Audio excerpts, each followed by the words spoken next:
제 평생 이렇게 바보 같은 짓을 한 적이 없습니다. 65세가 되어서야 깨달은 게 있다면 돈이라는 건 정말 무서운 것이라는 겁니다. 안녕하세요. 저는 올해 65세가 된 김성훈이라고 합니다. 30년 전 젊은 나이에 미국으로 이민을 와서 지금까지 미국 시애틀에서 살고 있어요. 지금 이 순간도 가슴이 답답해서 잠을 못 자고 있습니다. 아내는 옆에서 자고 있는데 제가 무슨 일을 벌였는지 아직 모르거든요. 어떻게 말해야 할지 모르겠어요. 30년간 한 푼 두 푼 모은 은퇴자금 100만 달러를 한국 주식에 몰빵했다가 반토막이 났습니다. 정확히는 51만 달러가 남았어요. 49만 달러가 증발한 거죠. 우리 돈으로 치면 6억 5천만 원이 날아간 겁니다. 이런 얘기를 누구에게 할 수 있겠어요. 그래서 이렇게 사연을 보내게 됐습니다. 저는 1959년생으로 서울 성동구에서 태어났습니다. 아버지는 작은 공장을 운영하셨고 어머니는 집에서 아이들을 돌보셨어요. 중학교 때까지는 그럭저럭 살았는데 아버지 사업이 어려워지면서 집안 형편이 힘들어졌어요. 고등학교는 야간 고등학교를 다녔고 낮에는 공장에서 일했습니다.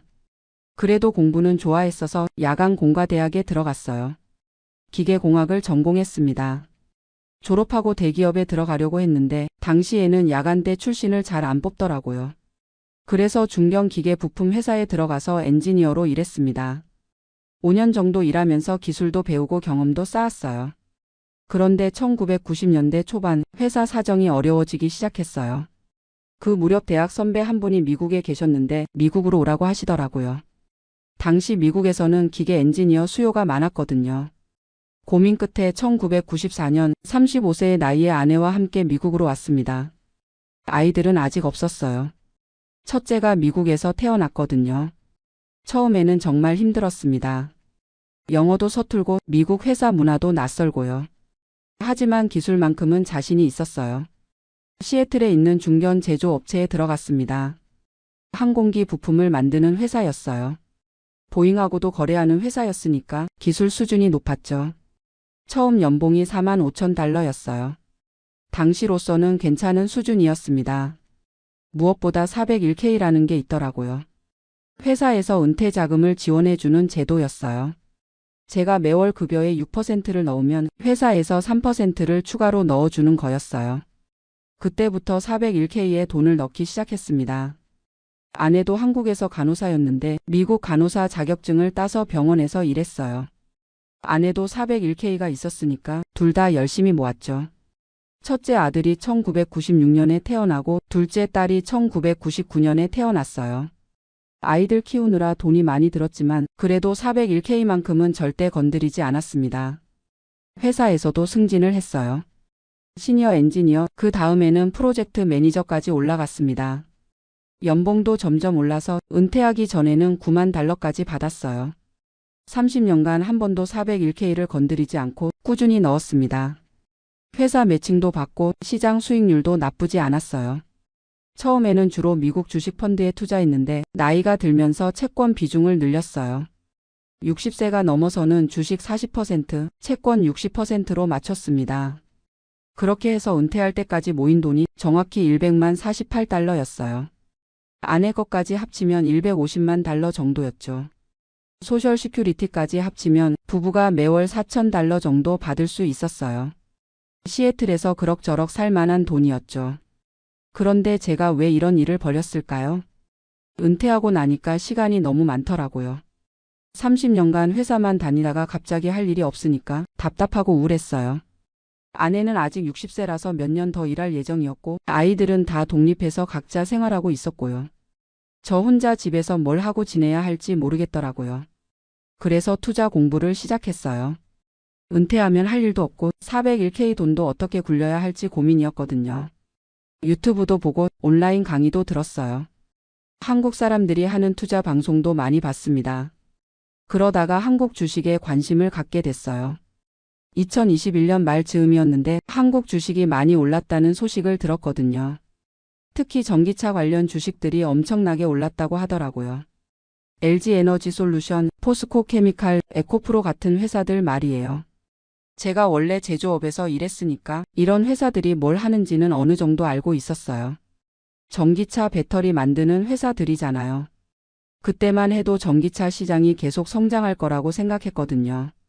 테슬라도 잘 나가고 있었고 각 나라에서 전기차 정책을 밀어주고 있었으니까요. 그런데 미국에서 한국 주식을 사려면 복잡하더라고요. 직접 한국 증권회사에 계좌를 만들어야 하고 세금 문제도 복잡하고요. 그래서 처음에는 한국 ETF를 샀어요.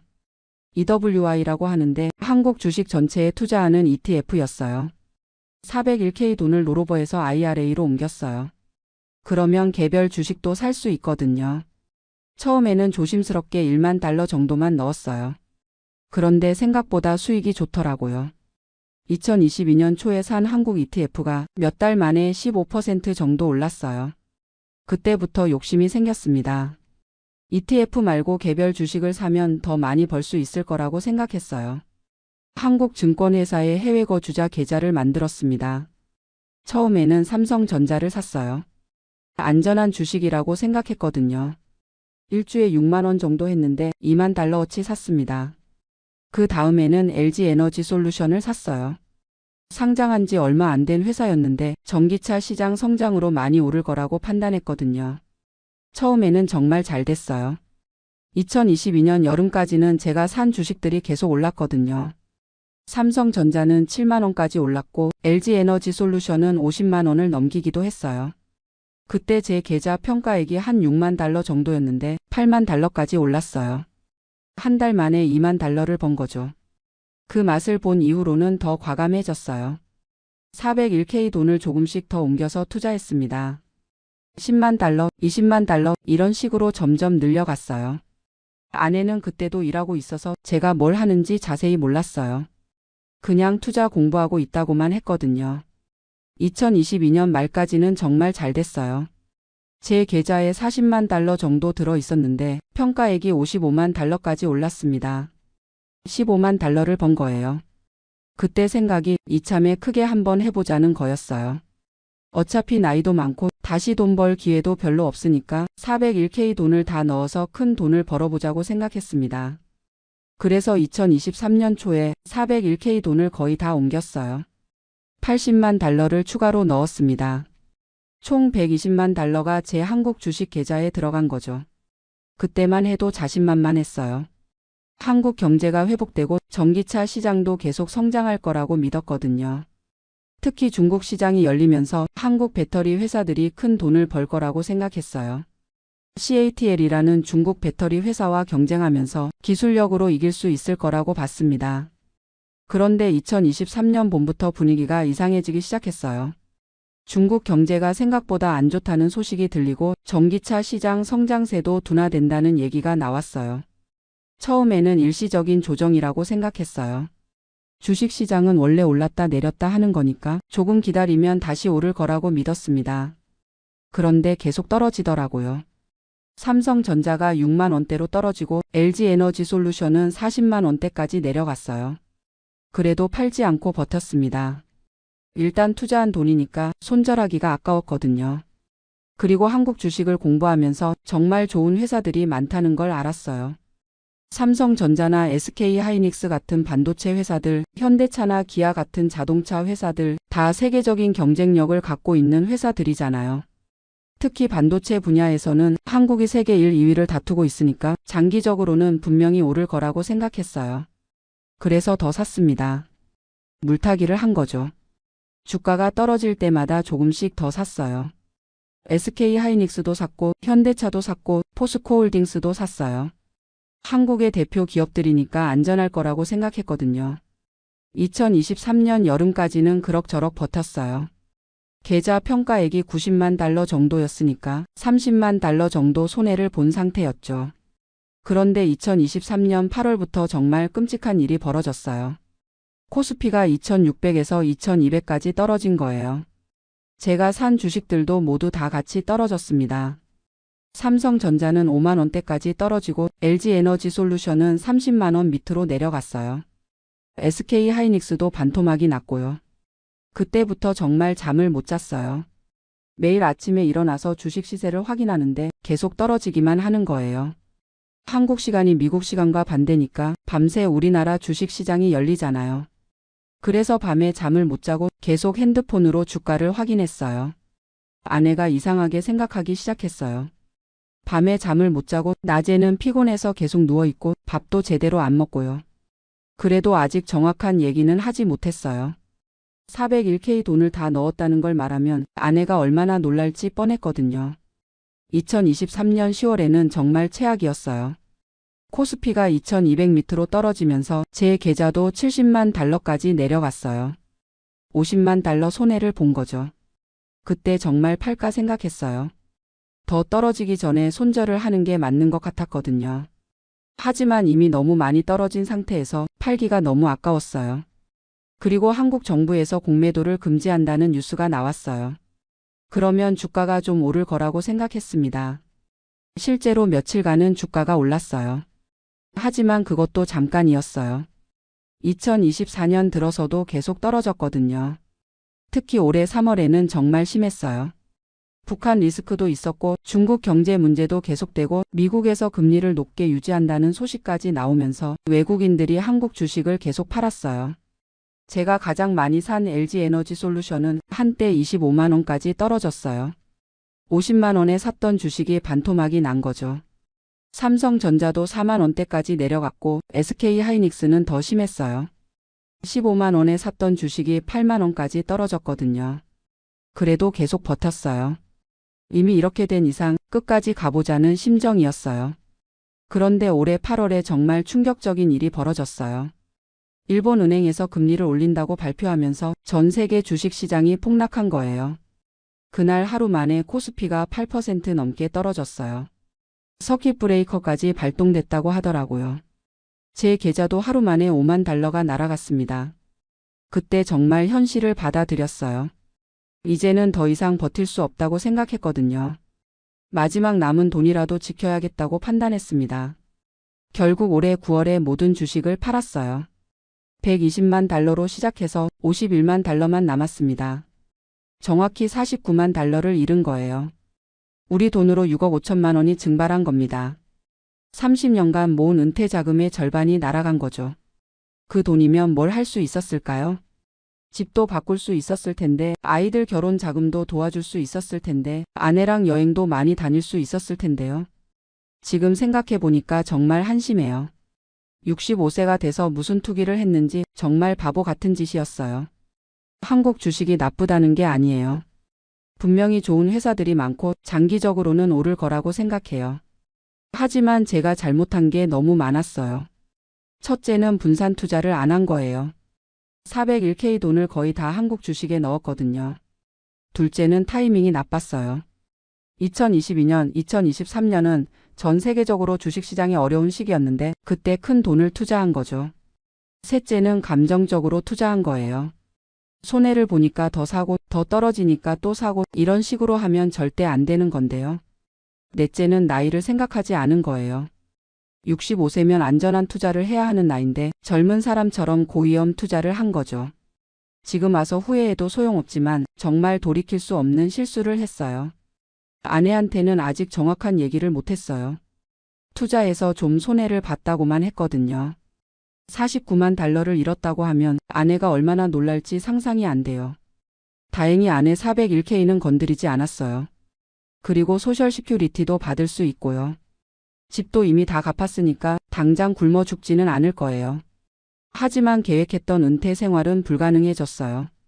원래는 여행도 다니고 손주들 용돈도 주고 여유롭게 살려고 했는데 이제는 그런 꿈은 접어야겠어요. 혹시 아직 아르바이트라도 해야 할까 생각하고 있어요. 65세에 다시 일자리를 구하기는 쉽지 않겠지만 그래도 뭔가 해야 할 것 같아요. 아이들한테도 미안해요. 원래는 유산도 좀 남겨주려고 했는데 이제는 오히려 짐이 될까봐 걱정이에요.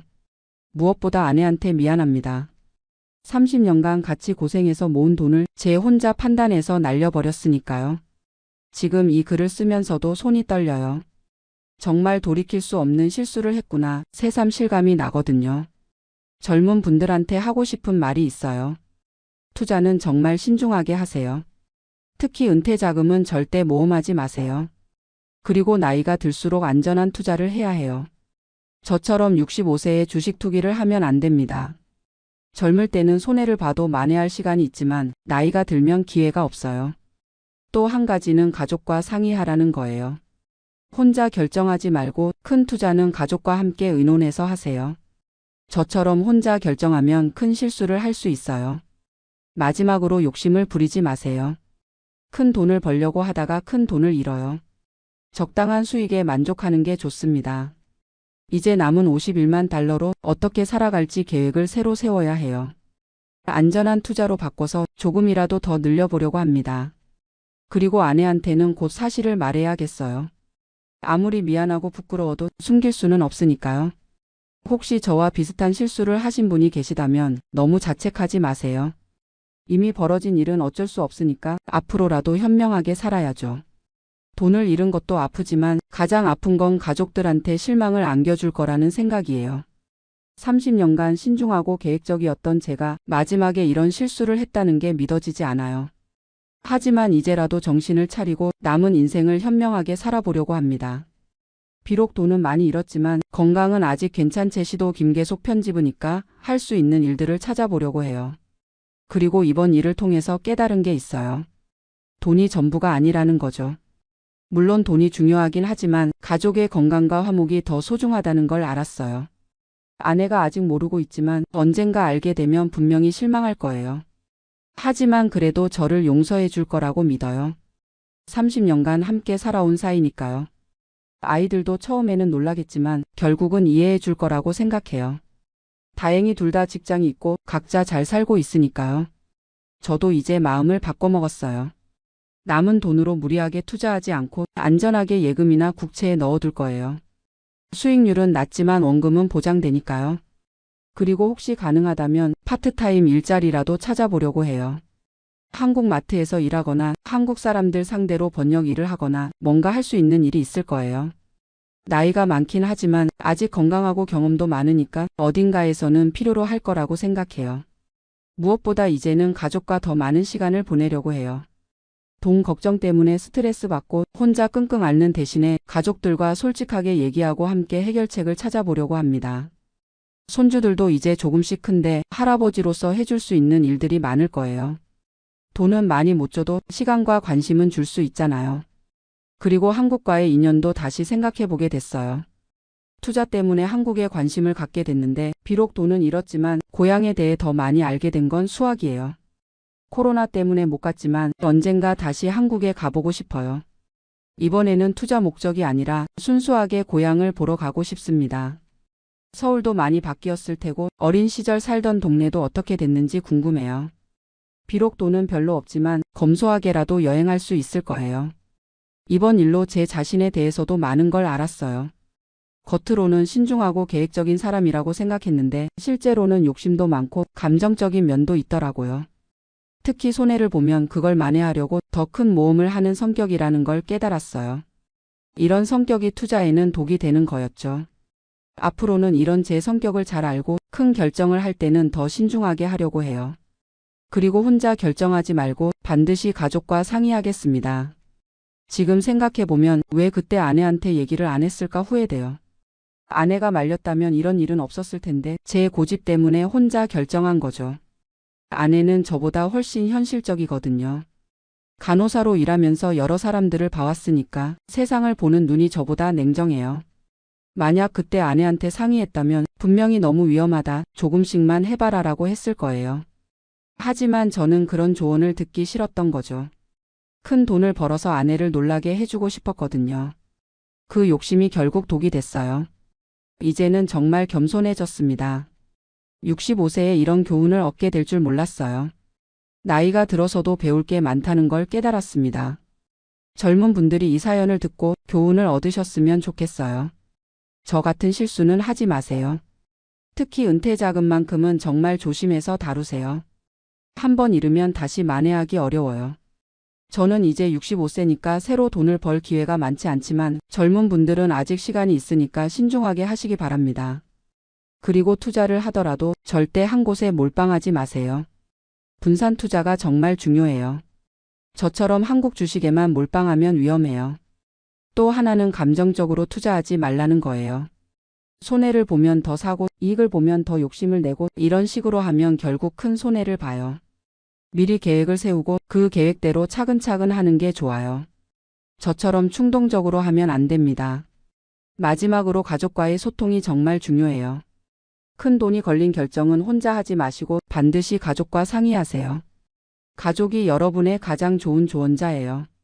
지금 이 순간에도 아내가 옆에서 자고 있는데 내일 아침에는 정말 솔직하게 얘기해야겠어요. 49만 달러를 잃었다는 것도 앞으로 어떻게 살아갈지도요. 물론 아내가 많이 놀라고 실망할 거예요. 하지만 이제라도 솔직하게 얘기하고 함께 해결책을 찾는 게 맞다고 생각해요. 혼자 끙끙 앓으면서 스트레스 받는 것보다는 가족과 함께 현실을 받아들이고 새로운 계획을 세우는 게 낫겠죠. 비록 돈은 많이 잃었지만 아직 건강하고 가족도 있으니까 다시 시작할 수 있을 거라고 생각해요. 물론 예전 같은 여유로운 은퇴 생활은 어렵겠지만 그래도 검소하게나마 행복하게 살 수 있을 거예요. 이 사연을 들으시는 분들도 저 같은 실수는 하지 마시고 행복한 노후를 준비하시기 바랍니다.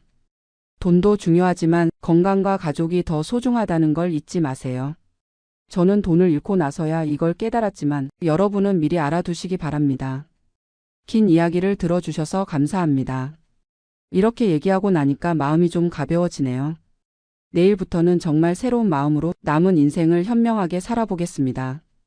지금 한국에 온 지 1년이 넘었습니다. 뉴욕에서 30년을 살았던 간호사였던 제가 말이에요. 많은 분들이 저에게 묻습니다. 미국에서 그렇게 오래 살았는데 왜 한국으로 돌아왔냐고요. 솔직히 말씀드리면 돌아오기 전까지는 제가 얼마나 순진했는지 몰랐어요. 한국에 와서 1년을 살아보니 깨달은 게 너무 많습니다. 좋은 의미에서든 나쁜 의미에서든 말이에요. 오늘은 그 이야기를 들려드리고 싶습니다. 제가 왜 뉴욕을 떠났고 한국에서 무엇을 경험했으며 지금은 어떤 생각을 하고 있는지 말이에요. 혹시 저처럼 여기민을 고민하고 계신 분들이 있다면 제 경험이 조금이나마 도움이 되었으면 좋겠습니다. 저는 올해 57살입니다. 1990년대 초 27살의 나이에 간호사 자격을 가지고 뉴욕으로 갔어요. 그때는 지금처럼 미국 간호사가 되는 게 쉽지 않았죠. NCLEX라는 시험도 봐야 했고 영어도 정말 많이 부족했어서 처음 몇 년은 정말 힘들었습니다. 하지만 30년이라는 세월이 흐르는 동안 저는 뉴욕의 한 대학병원에서 중환자실 수간호사까지 올랐어요. 제 자신이 정말 자랑스러웠습니다. 영어도 서툰 한국 여자가 미국에서 의료진으로 인정받으며 살아가는 것이 얼마나 대단한 일인지 스스로도 알고 있었거든요. 특히 미국에서는 간호사에 대한 사회적 인식이 정말 높아요. 의사와 간호사가 수평적 관계에서 협력하며 일하고 간호사의 의견도 충분히 존중받습니다. 환자들도 간호사를 진정한 의료진으로 대해주고요. 그런 환경에서 30년을 일하니 저도 자연스럽게 프로페셔널한 의료인이라는 자부심을 갖게 되었어요. 연봉도 나쁘지 않았어요. 수간호사로서 받는 연봉이 우리나라 돈으로 1억 원이 넘었거든요.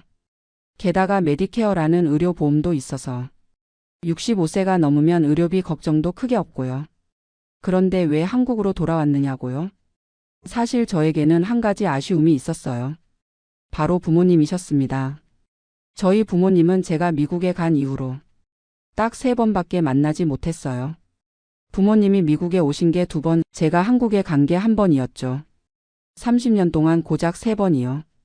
부모님은 2010년대에 모두 돌아가셨는데 그때 저는 정말 후회가 많이 되었어요. 돈을 벌고 성공한다고 했지만 정작 가장 소중한 분들과는 시간을 제대로 보내지 못했구나 싶어서요. 그래서 저는 결심했습니다. 이제라도 한국으로 돌아가서 제가 태어나고 자란 땅에서 남은 인생을 보내고 싶다고요. 한국의 의료 시스템도 많이 발전했다고 들었고 간호사 출신이니까 한국에서도 충분히 일할 수 있을 거라고 생각했어요.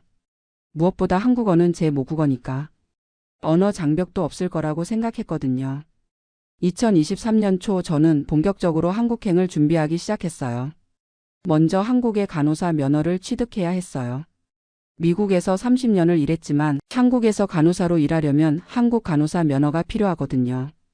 다행히 미국에서 간호대학을 졸업하고 NCLEX를 통과한 경력이 있어서 한국 간호사 국가고시를 볼 자격은 되었어요. 하지만 30년 만에 다시 보는 시험이라 정말 많이 공부해야 했습니다. 한국의 의료 시스템이나 약물 이름들도 많이 달라져 있었고요. 특히 한국어 의학 용어들이 가장 어려웠어요. 미국에서는 모든 걸 영어로 했는데 한국에서는 당연히 한국어로 해야 하잖아요. 하지만 저는 해낼 수 있다고 확신했어요. 6개월간 열심히 공부해서 시험에 합격했거든요. 그리고 2023년 가을 드디어 한국 땅을 밟았습니다. 30년 만에 여기민이었어요.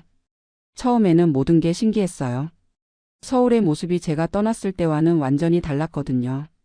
지하철도 엄청나게 확장되어 있고 스마트폰으로 모든 걸 할 수 있고 배달 앱으로 음식도 주문할 수 있고요. 기술의 발전에 정말 놀랐습니다. 하지만 한편으로는 적응하기가 쉽지 않았어요. 가장 먼저 부딪힌 문제는 건강보험이었어요. 저는 미국 시민권자이지만 한국에서 태어났으니까 당연히 바로 건강보험에 가입할 수 있을 거라고 생각했거든요. 그런데 알고 보니 그게 아니었어요. 2024년부터 건강보험법이 바뀌어서 외국인이나 재외 국민은 한국에 6개월 이상 거주해야만 건강보험에 가입할 수 있게 되었다고 하더라고요. 6개월 동안은 민간보험을 들거나 병원비를 전액 본인 부담으로 내야 한다는 거였어요. 미국에서는 메디케어가 있어서 의료비 걱정이 없었는데 갑자기 모든 의료비를 다 내야 한다니 정말 당황스러웠어요. 감기 한 번 걸려서 병원에 가도 5만 원, 건강검진 한 번 받으려면 50만 원이 넘게 나오더라고요. 미국에서 받던 연금이 있긴 했지만 그 돈으로 한국에서 의료비까지 다 감당하기에는 부담스러웠어요. 그래도 6개월은 어떻게든 버텨보자고 생각했죠. 그 다음 문제는 일자리였어요. 한국 간호사 면허도 있고 미국에서 30년간 일한 경력도 있으니까 어느 병원에서든 환영받을 거라고 생각했거든요. 그런데 현실은 달랐어요. 일단 제 나이가 57살이다 보니 신규 채용에 지원하기가 쉽지 않았어요. 대부분 병원에서는 젊은 간호사를 선호하더라고요. 그나마 몇 군데 병원에서 면접 기회를 주었는데 면접에서 받은 질문들이 정말 의외였어요.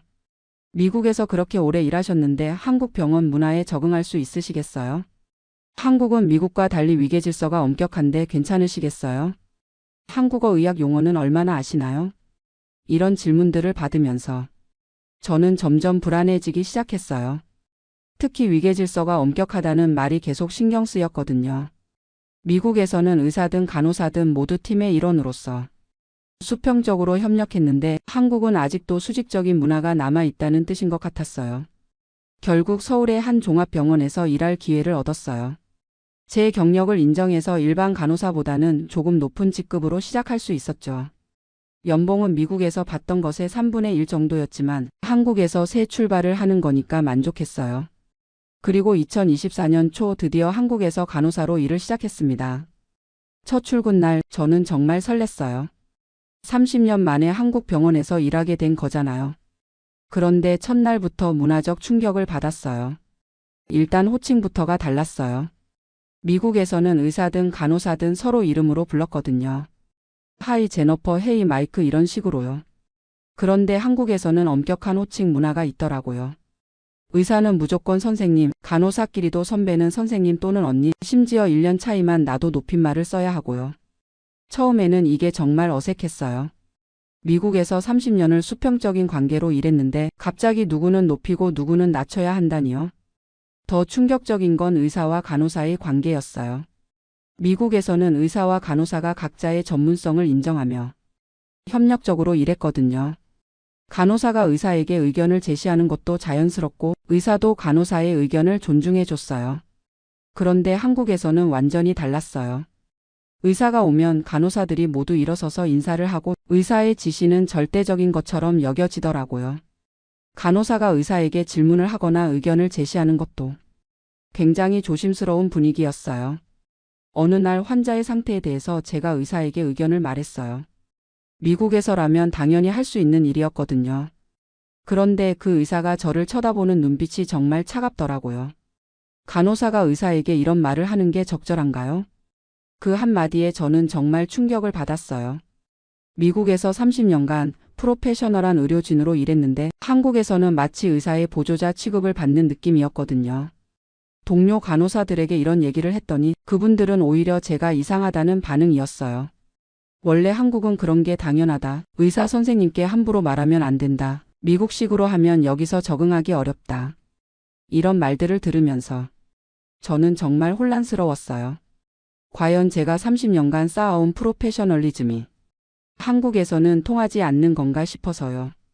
하지만 더 충격적인 건 따로 있었어요. 바로 환자들의 반응이었어요. 미국에서는 환자들이 간호사를 정말 존중해줬거든요. 간호사도 의사와 마찬가지로 중요한 의료진이라고 생각했어요. 그런데 한국에서는 환자들이 간호사를 마치 서비스업 종사자처럼 대하더라고요. 간호사 좀 불러봐, 이것 좀 해달라, 저것 좀 해달라, 심지어 반말하는 환자들도 있었어요. 물론 모든 환자가 그런 건 아니었지만 미국과는 확실히 다른 분위기였어요. 미국에서는 간호사가 환자에게 치료에 대해 설명을 하면 환자들이 진지하게 듣고 감사하다고 했는데 한국에서는 의사 선생님께 물어볼게요 라는 반응이 더 많았어요. 간호사의 말보다는 의사의 말을 더 신뢰하는 분위기였죠. 이런 경험들을 하면서 저는 점점 우울해지기 시작했어요. 30년간 쌓아온 제 정체성이 한국에서는 인정받지 못한다는 느낌이 들었거든요. 미국에서는 프로페셔널 너스였는데 한국에서는 그냥 의사의 보조자 같은 느낌이었어요. 연봉도 3분의 1로 줄었고 사회적 인식도 이렇게 다르니 정말 제가 올바른 선택을 한 건지 의문이 들었어요. 특히 병원 내부의 위계 질서는 정말 적응하기 어려웠어요. 미국에서는 경력이 오래되면 자연스럽게 존중받고 나이나 입사 순서보다는 실력과 경험을 중시했거든요. 그런데 한국에서는 1년 차이만 나도 선후배 관계가 명확하고 심지어 실력보다도 서열이 우선시되는 경우가 많았어요. 저보다 경력이 훨씬 짧은 간호사라도 제가 나중에 입사했으니까 낮은 대우를 받는 거죠. 미국에서 수간호사까지 했던 경력이 무색할 정도였어요. 그리고 간호사들 사이의 관계도 미묘했어요. 미국에서는 동료들끼리 정말 협력적이었거든요. 서로 도와주고 문제가 있으면 같이 해결하고 개인의 실수도 팀 전체의 문제로 보고 함께 개선해 나갔어요. 그런데 한국에서는 경쟁적인 분위기가 더 강했어요. 실수를 하면 개인의 책임으로 돌리고 선후배 관계도 엄격해서 자유롭게 의견을 나누기 어려웠어요. 특히 태움이라는 문화가 있다는 걸 알게 되었어요. 선배 간호사가 후배 간호사를 혹독하게 훈련시키는 문화인데 때로는 교육을 넘어서 괴롭힘에 가까운 경우도 있더라고요. 다행히 제가 나이가 있어서 직접적인 태움을 당하지는 않았지만 젊은 간호사들이 겪는 모습을 보면서 정말 안타까웠어요. 미국에서는 신입 간호사들을 체계적으로 교육하고 지원하는데 한국에서는 아직도 이런 문화가 남아있다는 게 충격이었거든요. 6개월이 지나고 드디어 건강보험에 가입할 수 있게 되었어요. 이건 정말 다행이었죠. 건강보험료는 한 달에 25만 원 정도 나왔는데 미국에서 내던 메디케어 보험료보다는 훨씬 저렴했어요. 하지만 병원비 본인 부담금이 꽤 높더라고요. 미국에서는 메디케어와 서플리먼트 보험으로 거의 모든 의료비가 커버되었는데 한국에서는 20에서 30%는 본인이 부담해야 했어요. 그래도 6개월 동안 전액 본인 부담하던 것보다는 훨씬 나았죠. 한 가지 좋았던 점은 병원 접근성이었어요. 미국에서는 의사 예약을 잡으려면 몇 주씩 기다려야 했는데 한국에서는 당일에도 진료를 받을 수 있었거든요. 응급실도 미국보다 훨씬 빠르게 처리되었고요. 의료기술 수준도 미국과 비교해서 전혀 뒤지지 않았어요. 오히려 일부 분야에서는 한국이 더 앞서 있다는 느낌도 받았어요. 하지만 여전히 간호사로서의 지위에 대해서는 아쉬움이 많았어요. 한국에 온 지 1년이 넘은 지금 저는 많은 것을 깨달았어요. 첫째, 문화의 차이는 정말 크다는 것. 30년을 미국에서 살았지만 저는 여전히 한국 사람이라고 생각했거든요. 하지만 실제로는 제가 많이 미국화되어 있었어요. 수평적 사고, 개인주의적 성향, 직설적인 의사소통 방식. 이런 것들이 모두 미국 문화의 영향이었던 거죠. 한국의 위계질서, 집단주의, 눈치 보는 문화가 제게는 오히려 어색하게 느껴졌어요. 둘째, 간호사라는 직업에 대한 사회적 인식이 나라마다 정말 다르다는 것. 미국에서 간호사는 고도의 전문직이에요. 의사와 대등한 파트너로서 환자 치료에 참여하고 사회적으로도 높은 존경을 받죠. 하지만 한국에서는 아직도 간호사를 의사의 보조자 정도로 보는 시각이 강해요. 물론 한국도 많이 발전했고 젊은 의사들 중에는 간호사를 존중하는 분들도 많지만 전반적인 분위기는 여전히 위계적이었어요. 셋째, 돈이 전부가 아니라는 것. 미국에서는 높은 연봉을 받았지만 한국에서는 연봉이 3분의 1로 줄었어요. 하지만 한국에서는 다른 장점들이 있었어요. 가족이나 친구들과 가까이 살 수 있고 언어 장벽이 없으니까 소통이 자유롭고 문화적으로 편안함을 느낄 수 있었거든요. 미국에서는 아무리 오래 살아도 근본적인 외로움이 있었는데 한국에서는 그런 외로움이 많이 줄었어요. 넷째, 의료 시스템에도 각각 장단점이 있다는 것. 미국은 의료 기술이나 장비는 정말 훌륭하지만 비용이 너무 비싸고 접근성이 떨어져요.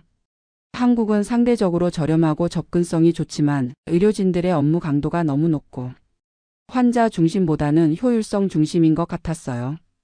다섯째, 나이가 들면서 우선순위가 바뀐다는 것. 20에서 30대에는 성공과 돈이 가장 중요했지만 50대가 되니까 가족과 안정이 더 중요해졌어요.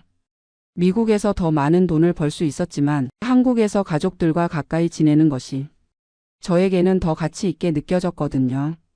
지금도 가끔 후회가 될 때가 있어요. 특히 병원에서 위계질서에 부딪힐 때나 연봉 명세서를 볼 때는 미국에 있을 걸 그랬나 싶기도 하죠. 하지만 전반적으로는 한국에 온 것을 후회하지 않아요. 물론 처음 생각했던 것과는 많이 달랐지만 나름대로 적응해가고 있거든요. 한국 병원 문화에도 천천히 익숙해지고 있고 동료들과의 관계도 조금씩 개선되고 있어요. 무엇보다 제가 한국 의료계에 조금이나마 기여할 수 있다는 생각이 들어요. 미국에서 배운 환자 중심 간호, 체계적인 교육 시스템, 수평적 의사소통 방식 같은 것들을 한국에도 전파할 수 있지 않을까 해서요. 실제로 젊은 간호사들과 이야기하다 보면 저의 경험에 관심을 갖는 분들이 많아요. 미국의 간호 문화나 시스템에 대해 궁금해하시고 한국도 그런 방향으로 발전했으면 좋겠다고 말씀하시거든요. 그런 분들을 만날 때마다 제가 여기 온 이유가 있구나 싶어요. 지금 제가 하고 있는 일이 한국 간호계의 발전에 조금이라도 도움이 된다면 그것만으로도 의미 있다고 생각해요. 앞으로의 계획은 아직 확실하지 않아요. 몇 년 더 한국에서 일해보면서 정말 적응할 수 있는지 지켜볼 생각이에요. 만약 정말 적응이 안 된다면 다시 미국으로 돌아갈 수도 있고요. 미국 시민권은 그대로 유지하고 있으니까 언제든 돌아갈 수 있거든요. 하지만 지금은 한국에서의 생활에 최선을 다하고 있어요. 30년간 미국에서 쌓은 경험을 한국에서도 유용하게 활용할 방법을 찾고 있고 동시에 한국의 문화와 시스템도 배워가고 있어요. 혹시 저처럼 여기민을 고민하고 계신 분들이 있다면 몇 가지 조언을 드리고 싶어요. 첫째, 현실적인 기대를 가지세요. 해외에서 오래 살다 보면 본국에 대한 환상을 갖기 쉬워요. 모든 게 좋을 거라고 생각하지만 실제로는 예상과 다른 점들이 많거든요. 특히 직업 문화나 사회적 인식 같은 건 쉽게 바뀌지 않으니까 미리 마음의 준비를 하시는 게 좋아요. 둘째, 충분한 자금을 준비하세요. 저는 건강보험 문제를 미리 몰라서 처음 6개월 동안 정말 고생했거든요. 의료비뿐만 아니라 생활비, 주거비 등 예상보다 많은 돈이 들어갈 수 있으니까 여유 있게 준비하시길 바라요. 셋째, 현지 정보를 미리 충분히 알아보세요. 법규나 제도가 자주 바뀌니까 최신 정보를 확인하는 게 중요해요. 저처럼 건강보험법 개정을 몰라서 당황하는 일이 없도록 하세요. 넷째, 유연한 마음가짐을 가지세요. 해외에서 오래 살다 보면 자신만의 고정된 방식이 생기기 마련이에요. 하지만 다른 나라에서는 다른 방식이 있으니까 열린 마음으로 받아들이려고 노력하세요. 물론 모든 걸 다 받아들일 필요는 없지만 최소한 이해하려고 노력하는 자세는 필요해요. 다섯째, 네트워크를 만들어 가세요. 저 같은 경우에는 동료 간호사들과의 관계가 적응에 가장 큰 도움이 되었어요. 처음에는 어색했지만 시간이 지나면서 서로를 이해하게 되었거든요. 특히 비슷한 경험을 한 사람들과 만나서 이야기를 나누는 것이 큰 위로가 되었어요. 여섯째, 본인만의 가치관을 명확히 하세요. 돈이 가장 중요한지, 가족이 가장 중요한지, 일의 만족도가 가장 중요한지 본인의 우선순위를 분명히 해야 해요. 그래야 어려운 순간이 와도 왜 이 선택을 했는지 기억할 수 있거든요. 저에게는 가족과의 시간, 모국어로 소통할 수 있는 편안함, 그리고 한국 의료계에 기여할 수 있다는 보람이 연봉 감소나 문화적 차이보다 더 중요했어요. 마지막으로 완벽하지 않아도 괜찮다는 것을 받아들이세요. 어떤 선택을 하든 장단점이 있어요. 미국에 있었다면 돈은 더 많이 벌었겠지만 가족과의 시간은 없었을 거고 한국에 있으니까 연봉은 줄었지만 다른 만족감이 있거든요. 100% 완벽한 선택은 없다는 걸 인정하고 현재 상황에서 최선을 다하는 게 중요해요. 지금 저는 한국에서의 2년 차를 준비하고 있어요. 1년 차보다는 훨씬 적응이 잘 되었고 동료들과의 관계도 많이 개선되었어요. 물론 아직도 아쉬운 점들이 있지만 그런 것들을 바꿔나가는 것도 제가 할 수 있는 일이라고 생각해요. 특히 젊은 간호사들에게 미국의 선진적인 간호 문화를 전해주고 한국 간호계가 더 발전할 수 있도록 조금이나마 기여하고 싶어요. 예를 들어 미국에서는 간호사들이 정기적으로 케이스 스터디를 하면서 서로 배우거든요. 실수나 어려운 상황을 공유하면서 함께 해결책을 찾아가는 문화가 있어요. 한국에서도 이런 문화가 확산되면 간호의 질이 더 높아질 수 있을 것 같아요. 또 환자 중심 간호에 대한 인식도 조금씩 바뀌어가고 있는 것 같아요. 젊은 의사들과 간호사들은 예전보다 훨씬 협력적이고 수평적으로 일하려고 하거든요. 물론 아직 갈 길이 멀지만 변화의 조짐은 보이고 있어요. 그런 변화에 제가 조금이라도 기여할 수 있다면 정말 보람될 것 같아요. 개인적으로는 한국 생활에 점점 만족하고 있어요. 언어 장벽이 없다는 게 정말 큰 장점이에요. 미국에서는 아무리 영어를 잘해도 미묘한 뉘앙스나 유머는 놓치는 경우가 많았거든요. 하지만 한국에서는 동료들과 진짜 깊은 대화를 할 수 있어요. 그리고 음식도 정말 좋아요. 30년 동안 한국 음식이 그리웠는데 이제는 언제든 먹고 싶은 음식을 먹을 수 있거든요. 김치찌개, 된장찌개, 불고기. 이런 음식들을 매일 먹을 수 있다는 것만으로도 한국에 온 보람이 있어요. 문화적인 면에서도 편안함을 느껴요. 사계절이 뚜렷한 것도 좋고 전통과 현대가 조화를 이루는 모습도 인상적이에요. 미국에서는 항상 이방인이라는 느낌이 있었는데 한국에서는 정말 집에 온 것 같은 편안함이 있어요. 물론 모든 게 완벽하지는 않아요. 여전히 병원에서 위계질서에 답답함을 느낄 때가 있고 미국에서 받던 연봉을 생각하면 아쉬울 때도 있어요. 하지만 전반적으로는 만족하고 있어요. 무엇보다 후회 없는 선택을 했다는 생각이 들어요. 만약 제가 미국에 계속 있었다면 평생 한국에 돌아가면 어땠을까 하는 궁금증을 갖고 살았을 거예요. 지금은 그 궁금증을 풀었으니까 어떤 선택을 하든 후회는 없을 것 같아요. 앞으로 몇 년 더 한국에서 생활해 보면서 정말 정착할지 아니면 다시 미국으로 갈지 천천히 결정할 생각이에요. 어떤 선택을 하든 그때의 제가 내린 최선의 판단이라고 받아들일 거예요. 마지막으로 하고 싶은 말은 인생에서 늦은 도전이란 없다는 거예요. 57살의 나이에 완전히 새로운 환경에서 새 출발을 한다는 게 쉽지 않았지만 해보니까 생각보다 할만했어요. 물론 젊었을 때보다는 적응이 어렵고 체력적으로도 힘들지만 그만큼 인생 경험이 도움이 되더라고요. 특히 미국에서 30년간 쌓은 경험이 한국에서도 충분히 활용할 수 있었어요. 혹시 비슷한 고민을 하고 계신 분들이 있다면 용기를 내서 도전해 보시라고 말씀드리고 싶어요. 실패하더라도 후회는 없을 거예요. 적어도 궁금증은 풀 수 있으니까요. 그리고 생각보다 새로운 환경에 적응할 수 있는 능력이 있다는 것도 발견하게 될 거예요. 저도 처음에는 정말 막막했지만 1년이 지난 지금은 나름대로 자리를 잡아가고 있거든요. 인생은 생각보다 길고 늦었다고 생각할 때가 가장 빠른 때라는 말이 정말 맞는 것 같아요. 오늘 제 이야기가 비슷한 고민을 하고 계신 분들에게 조금이나마 도움이 되었으면 좋겠습니다. 감사합니다. 저는 지금 뉴욕 맨해튼 한인타운에서 카라오케를 운영하고 있는 53살 김성호라고 합니다. 정확히는 운영하고 있다고 말하기도 민망할 정도로 처참한 상황입니다. 한때 월 매출 8만 달러를 기록했던 제 가게가 지금은 8천 달러도 간신히 나오는 상황이니 10분의 1로 떨어진 셈입니다. 매일 아침 눈을 뜨면 가슴이 답답해서 숨을 제대로 쉴 수가 없어요. 월세만 2만 2천 달러인데 매출이 8천 달러라니 이게 말이 됩니까? 직원들 월급, 전기세, 각종 라이센스 비용까지 합치면 매달 적자가 2만 달러가 넘습니다. 저축해둔 돈으로 버티고 있지만 이제 바닥이 보이기 시작했어요. 돌이켜보면 정말 꿈같은 시절이 있었습니다. 제가 이 카라오케를 시작한 건 2015년이었어요. 그때만 해도 뉴욕 한인타운의 밤문화는 정말 활기가 넘쳤거든요.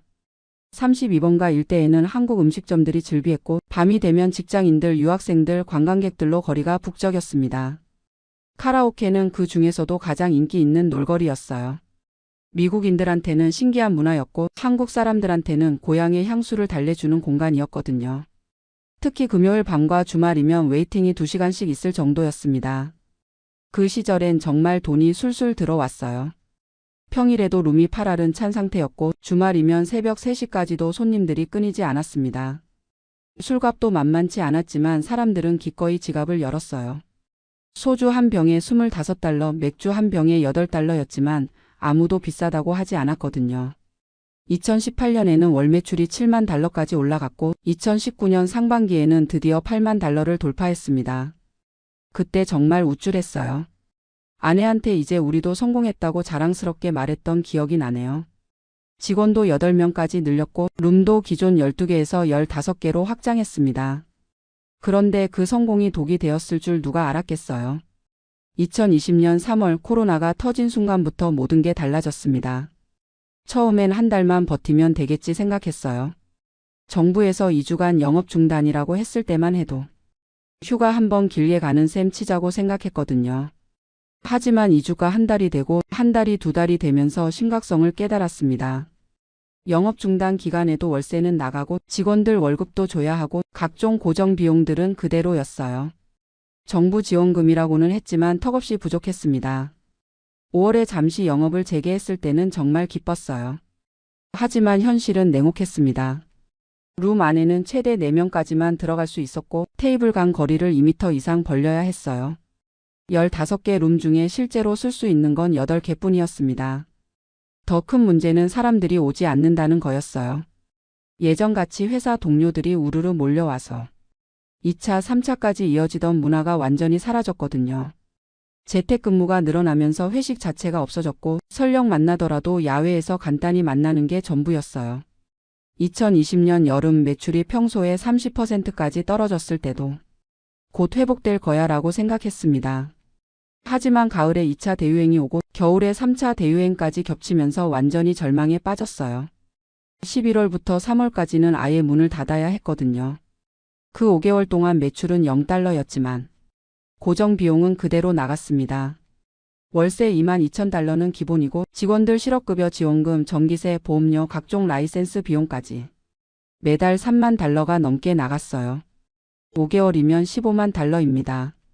그동안 모아둔 돈이 물 새듯 빠져나갔어요. 2021년 4월에 다시 문을 열었을 때는 이미 다른 세상이었습니다. 사람들의 생활 패턴이 완전히 바뀌어 있었어요.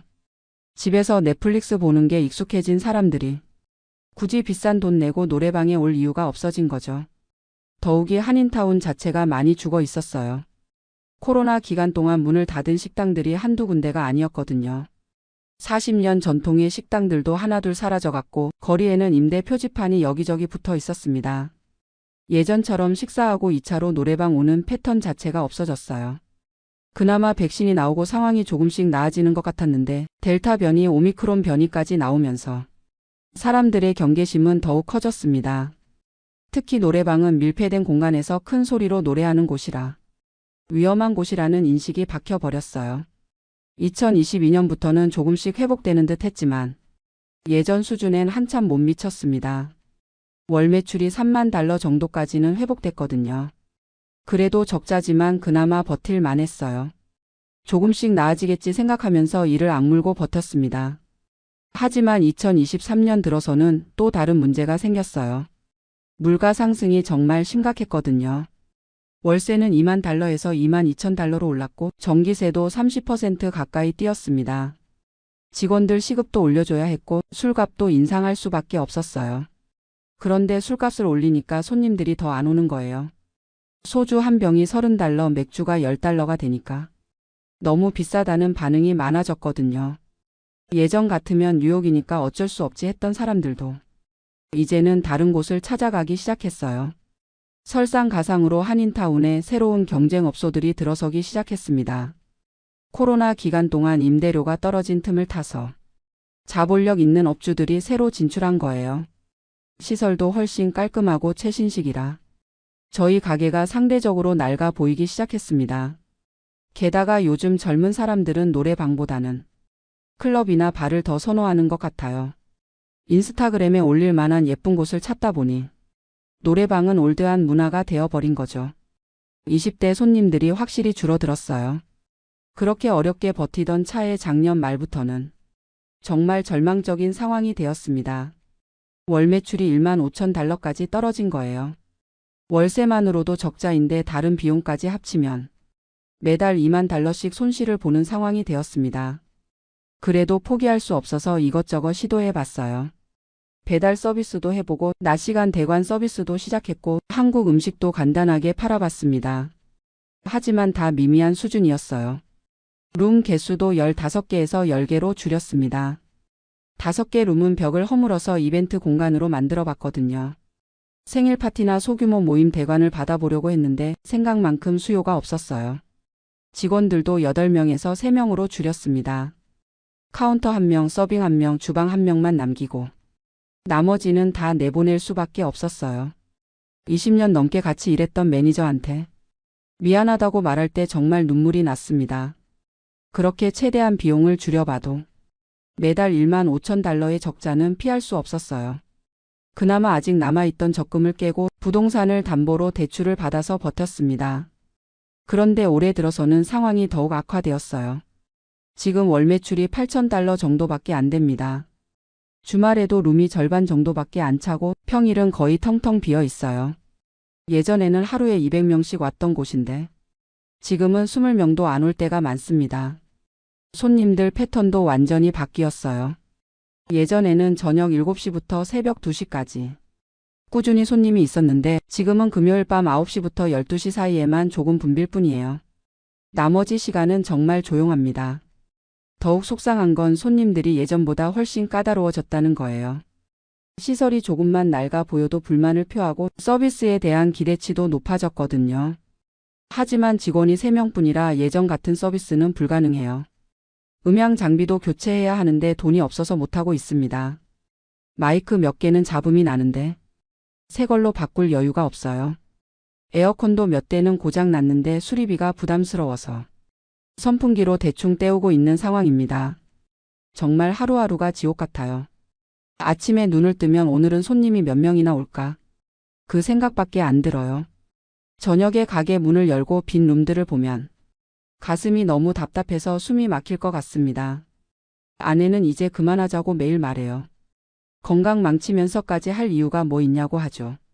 맞는 말이에요. 요즘 잠도 제대로 못 자고 스트레스 때문에 머리카락도 많이 빠졌거든요. 혈압도 올라가서 약을 먹고 있어요. 하지만 쉽게 포기할 수가 없어요. 이 가게에 제 인생의 모든 걸 걸었거든요. 집도 담보로 잡혀 있고 빚도 30만 달러가 넘습니다. 지금 문을 닫으면 정말 아무것도 남는 게 없어요. 더욱이 이 일밖에는 할 줄 아는 게 없어요. 53살에 다른 일을 새로 시작하기에는 너무 늦었고 영어도 완벽하지 않아서 일반 회사에 취직하기도 어렵거든요. 그래서 지금도 하루하루 버티고 있습니다. 혹시나 해서 새로운 마케팅도 시도해보고 있어요. 인스타그램 계정도 만들고 틱톡에도 영상을 올려보고 있거든요. 젊은 손님들을 끌어보려고요. 할인 이벤트도 계속하고 있어요. 평일에는 룸 사용료를 30% 할인해주고 학생들한테는 추가 할인도 해줍니다. 생일 파티나 기념일에는 케이크도 서비스로 줘요. 그래도 매출은 늘지 않아요. 8천 달러에서 1만 달러 사이를 왔다 갔다 할 뿐이에요. 월세 2만 2천 달러는 여전히 큰 산이고 다른 고정 비용까지 합치면 매달 2만 달러의 적자입니다. 은행에서도 더 이상 대출을 해주지 않겠다고 했어요. 이미 빚이 너무 많다는 이유로요. 친구들한테도 돈을 빌려달라고 부탁했지만 다들 코로나 때문에 자기들도 어렵다고 하네요. 정말 막막해요. 이대로 가다가는 몇 개월 후에는 정말로 문을 닫아야 할 것 같습니다. 그러면 지금까지의 모든 노력이 물거품이 되는 거죠. 혹시 이 사연을 들으시는 분 중에 좋은 아이디어나 조언이 있으시면 정말 간절히 듣고 싶어요. 어떻게 하면 다시 예전처럼 손님들이 찾아올까요? 노래방 업계가 다시 살아날 방법은 정말 없는 걸까요? 지금 이 순간에도 가게에 앉아서 빈 룸들을 바라보며 이 사연을 쓰고 있습니다. 한때는 웃음소리로 가득했던 이곳이 지금은 너무나 조용해요. 정말 죽겠습니다. 누군가 저를 좀 도와주세요. 안녕하세요. 저는 올해 75살 된 이성우라고 합니다. 지금 호주 골드코스트에서 혼자 살고 있어요. 어젯밤에 한국에 있는 조카한테서 전화가 왔는데요. 큰형이 돌아가셨다는 소식이었어요. 전화를 받는 순간 정말 머리가 하얘지더라고요. 15년 동안 연락을 끊고 지낸 형이었지만 그래도 제 친형인데 이렇게 영영 못 볼 줄은 몰랐어요. 우리 삼형제는 어릴 때 정말 사이가 좋았어요. 1949년에 제가 태어났으니까 큰형은 저보다 4살 많고 작은 형은 2살 위였거든요. 경기도 파주 작은 농촌 마을에서 자랐는데 그때는 가난했지만 삼형제가 정말 의좋게 지냈어요. 아버지는 일제강점기부터 농사를 지으셨고 어머니는 집안일 하시면서 저희를 키우셨어요. 우리 집에는 논 3,000평하고 밭 2,000평 정도 있었는데 그 시절치고는 꽤 괜찮은 편이었어요. 아버지가 정말 부지런하셔서 새벽부터 밤늦게까지 일하셨거든요. 큰형은 장남이라서 집안일 도우미 역할을 많이 했고 작은 형은 공부를 제일 잘했어요. 저는 셋째라서 비교적 자유로웠죠. 삼형제가 농번기 때는 같이 논밭을 도우고 겨울에는 함께 연날리기 하고 썰매 타고 그랬어요. 중학교 때까지는 같은 학교 다니면서 아침마다 같이 등교했어요. 큰형이 저희 둘 손잡고 앞장서서 걸어가면 저하고 작은 형은 뒤따라가면서 장난치고 그랬죠. 집에 와서도 숙제는 작은 형이 도와주고 싸움이라도 나면 큰형이 중재해주고요. 아버지가 늘 말씀하셨어요. 형제는 남이 아니니까 평생 의지하고 살아야 한다고요. 이 땅은 조상 대대로 물려받은 거니까 함부로 팔면 안 된다고도 하셨어요. 그때는 그런 말씀이 당연하다고 생각했는데 지금 생각해보니 그게 나중에 갈등의 씨앗이 됐나 봐요. 고등학교는 각자 다른 곳으로 진학했어요. 큰형은 농업고등학교로 가서 농사 기술을 배웠고 작은 형은 인문계 고등학교에서 대학 진학을 준비했어요. 저는 상업고등학교에 다니면서 사업에 관심을 가지게 됐죠. 졸업 후에도 계속 같은 마을에서 살았어요. 큰형은 결혼하고 농사를 이어받아 부모님을 모셨고 작은 형은 대학 나와서 면사무소에서 공무원으로 일했어요. 저는 서울로 올라가서 작은 무역업을 시작했죠. 80년대 후반까지는 형제들과 자주 만났어요. 명절 때마다 고향집에 모여서 차례도 지내고 아버지 생신이나 어머니 생신 때도 꼭 함께 했거든요. 그때만 해도 우리가 이렇게 사이가 틀어질 줄은 꿈에도 몰랐어요. 문제는 제가 사업에 실패하면서부터 시작됐어요. 90년대 초반에 중국 무역을 하다가 큰 손해를 봤거든요. 빚이 2억 가까이 생기면서 정말 막막했어요. 그때 형들한테 도움을 요청했는데 큰형은 농사 짓는 처지라 딱히 도와줄 돈이 없었고 작은 형도 공무원 월급으로는 한계가 있었죠. 그래서 결국 해외로 눈을 돌리게 됐어요. 마침 호주에서 사업 이민을 받아주던 시기였거든요. 1994년에 아내하고 같이 호주로 왔는데 정말 맨 땅에 헤딩하는 심정이었어요. 49살 나이에 영어도 서툴고 돈도 별로 없는 상태로 말이에요. 한국 떠날 때 부동산 문제가 있었어요. 아버지가 돌아가시고 나서 집과 땅이 삼형제 공동 명의로 되어 있었거든요. 그런데 제가 호주 가면서 급하게 정리할 시간이 없었어요. 형들도 나중에 천천히 정리하자고 했고요. 호주 생활 초기 10년은 정말 힘들었어요. 시드니에서 작은 식당을 운영했는데 새벽 4시에 일어나서 밤 11시까지 일했어요. 언어 장벽도 있고 현지 문화에 적응하는 것도 쉽지 않았죠. 그래도 아내가 옆에서 많이 도와줘서 버틸 수 있었어요. 한국 가족들과는 꾸준히 연락했어요. 한 달에 한 번씩은 전화하고 명절 때마다 안부 인사도 나누고요. 형들도 저희가 호주에서 고생하는 거 알고 계셨죠. 2000년대 들어서 호주 생활이 좀 안정됐어요. 식당을 확장하고 골드코스트로 이주해서 새로 시작했거든요. 여기는 날씨도 좋고 한국 사람들도 많아서 정착하기 좋았어요. 그때쯤 한국 부동산 가격이 많이 올랐다는 소식을 들었죠. 2009년이었나요? 큰형한테서 전화가 왔어요. 부동산을 팔자는 얘기였어요. 집과 땅값이 10억 정도 되니까 3등분해서 나누자는 거였죠. 큰형은 농사를 그만두고 싶어 했고 작은 형도 자녀들 교육비 때문에 돈이 필요하다고 했어요. 저는 깜짝 놀랐어요. 아버지 유언도 있었고 부모님 묘소도 그 땅에 있는데 어떻게 팔 수 있냐고 했죠. 조상 대대로 내려온 땅인데 우리 대에서 팔아버리면 안 된다고요. 하지만 형들 입장도 이해가 안 되는 건 아니었어요. 큰형은 농사로는 생활이 어려웠고 작은 형은 자녀 둘 대학 보내느라 경제적으로 힘들었거든요. 그래도 저는 절대 안 된다는 입장이었어요. 전화로 몇 번 얘기했지만 결론이 안 나더라고요. 그래서 2010년에 한국에 다녀왔어요. 15년 만에 고향에 가보니까 많이 변해 있었어요.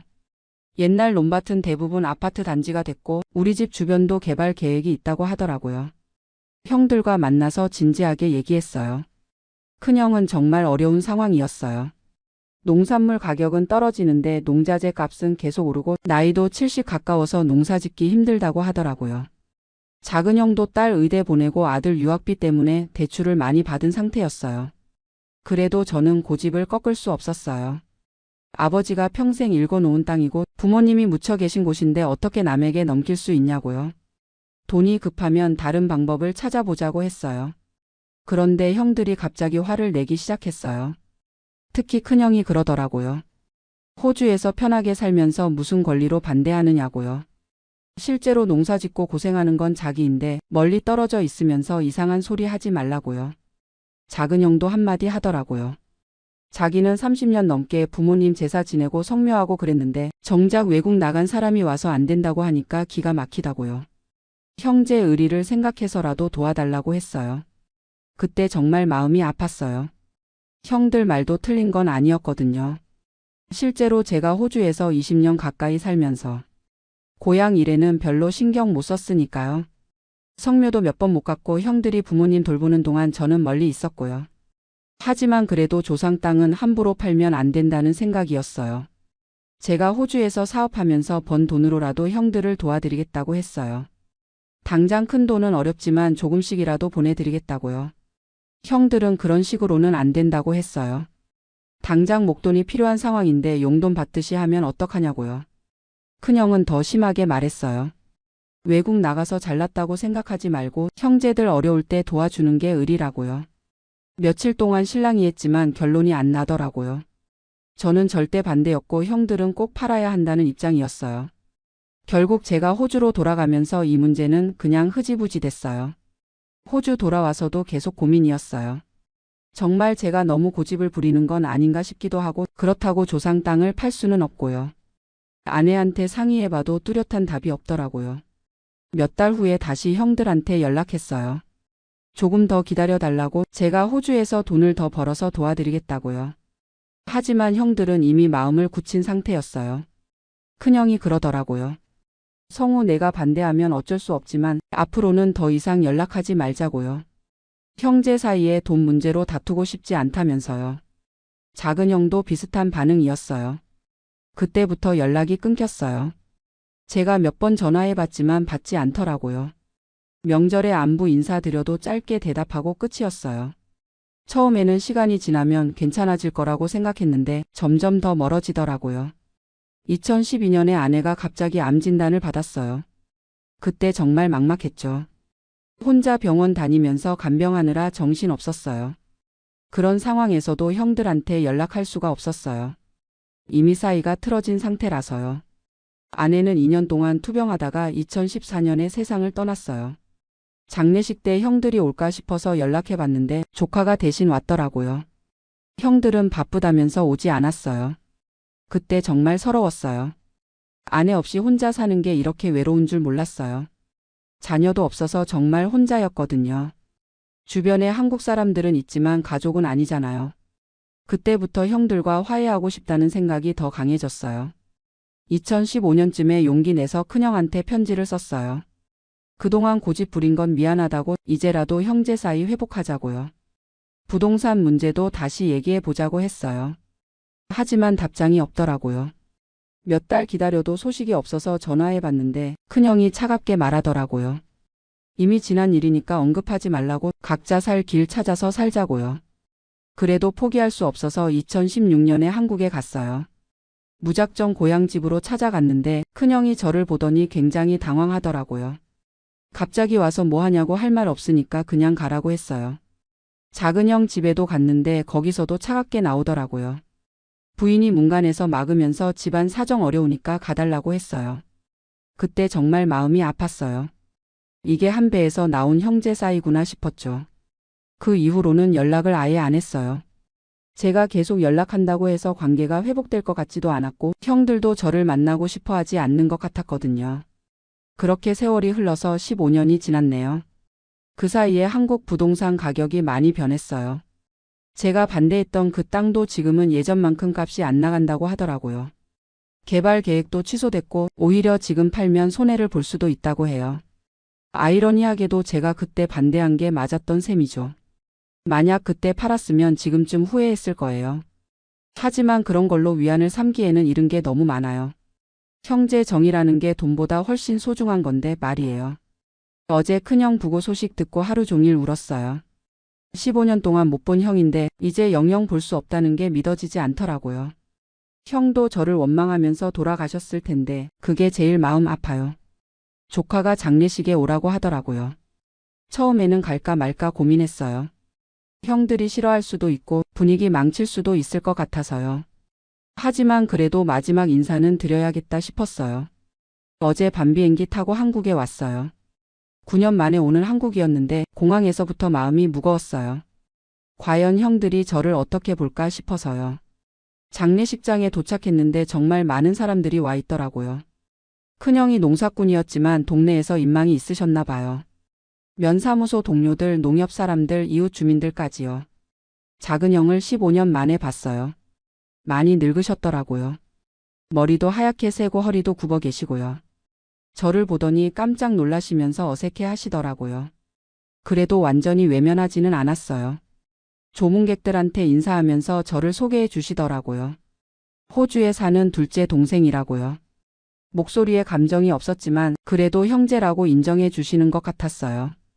빈소에서 큰형 영정 보니까 눈물이 쏟아지더라고요. 사진 속 형은 제가 기억하는 모습 그대로였어요. 인자한 표정에 약간 시골 사람다운 순박함이 있는 모습이요.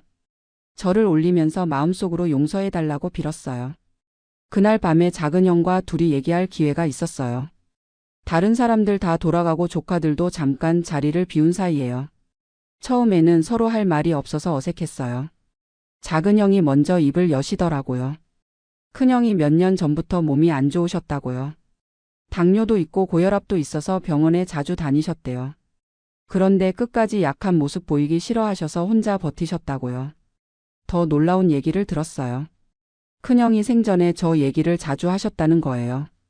성우가 보고 싶다고, 외국에서 혼자 살면서 얼마나 외로울까 걱정된다고요. 형수도 저한테 연락해 보자고 몇 번 말씀하셨다는데 큰형이 자존심 때문에 못하겠다고 하셨대요. 그 얘기 듣고 정말 가슴이 미어지더라고요. 형도 저를 그리워하고 계셨는데 서로 자존심 때문에 먼저 연락 못한 거였어요. 15년 동안 괜히 시간만 흘려보낸 셈이죠. 작은 형도 그동안 힘드셨다고 하더라고요. 자녀들 다 키우고 나니까 이제 좀 여유가 생겼는데 정작 형제들과는 사이가 멀어져서 허전하다고요. 나이 들수록 가족이 소중하다는 걸 느낀다고 하시면서요. 그러면서 제게 물어보시더라고요. 호주에서 혼자 사는 게 외롭지 않냐고요. 자녀도 없고 친척도 없는데 어떻게 지내냐고요. 정말 솔직하게 대답했어요. 매일 외롭다고, 특히 아내 돌아가고 나서는 더 그렇다고요. 그날 밤 우리는 새벽까지 얘기했어요. 지난 15년 동안 못다 한 얘기들을요. 서로 어떻게 살았는지, 무슨 일들이 있었는지, 그동안 얼마나 보고 싶었는지요. 작은 형이 그러시더라고요. 이제라도 형제 사이 회복하자고요. 세월이 얼마 안 남았는데 언제까지 이러고 살 거냐고요. 큰형도 돌아가시기 전에 저랑 화해하고 싶어 하셨을 텐데 그걸 못 이룬 게 한이라고 하시면서요. 장례를 치르면서 많은 걸 깨달았어요. 부동산이 뭐가 그렇게 중요했나 싶더라고요. 조상 땅이라고 해서 지키려고 했지만 정작 조상들이 원했던 건 형제 화목이었을 텐데요. 땅은 언젠가는 없어질 수 있지만 형제 정은 평생 가는 건데 말이에요. 큰형 장례 끝나고 작은형과 부동산 얘기도 했어요.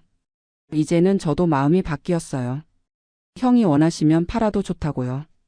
어차피 저는 호주에 살 거고 형이 그 돈으로 편하게 지내시는 게 낫겠다고요.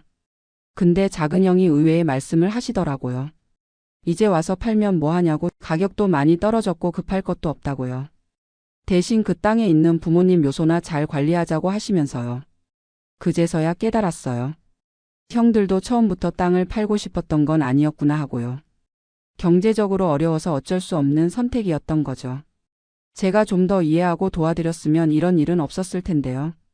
지금은 작은 형과 정기적으로 연락해요. 일주일에 한 번씩은 전화하고 한 달에 한 번은 화상통화로 얼굴도 봐요. 형수님도 반가워하시면서 안부 물어보시고요. 올해 추석에는 한국에 갈 예정이에요. 작은 형 댁에서 같이 지내면서 차례도 지내고 부모님 성묘도 함께 하기로 했어요. 15년 만에 형제가 함께하는 명절이 될 거예요. 호주 생활도 많이 달라졌어요.